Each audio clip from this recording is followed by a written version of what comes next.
welcome back and thanks for your ongoing support. And maybe subscribe if you like the content for my future videos. Now, this video is part of a new series of videos called You Asked, I Answered. So in this video, you asked, how do you control the feelings of anxiety and fear from taking over? Especially when you have that big presentation, an important interview, or a tough conversation that you've got to have with somebody. Well, there isn't a simple answer to this, but I'll work through trying to answer the question over a series of videos. But first, let me explain the basic difference between anxiety and fear and why understanding this matters. Well, let's start with anxiety. Anxiety is predominantly future orientated. It's like a feeling of worry associated with an event that's going to happen in the future.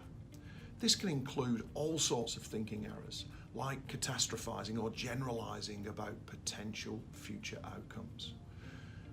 This is where you might imagine the worst case scenario, or you might focus on what could go wrong, or you even tell yourself that you're terrible at presenting, as an example, and always do a poor job.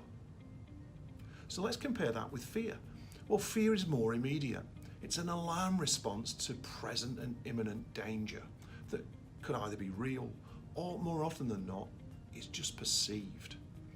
Using the same example as giving a presentation, fear would kick in just before you take the stage to present. You'd feel threatened, so you react with an autonomic response that gives you a surge of neurotransmitters like cortisol and adrenaline. These create symptoms like faster heart rate. You could even start sweating. You would probably have faster and shallower breathing, and your ability to think will be seriously narrowed down. With fear, you just might want to escape or just run away. So why is knowing the difference important? Well, there's a couple of reasons. Firstly, the types of techniques you might use, although complementary, are different depending on whether you're experiencing anxiety or fear. Second, the level of intensity and duration of the fear or anxiety is important to understand, in that you may need more specific support than the techniques I'm going to run through in the coming weeks. You might not know this, but 26% of Australians experience anxiety disorders in their lifetime. So if you do suffer from this, you're not alone. So if anxiety is extreme or persistent, then please try and take action. You can read more and explore this by using great organisations and the resources they provide.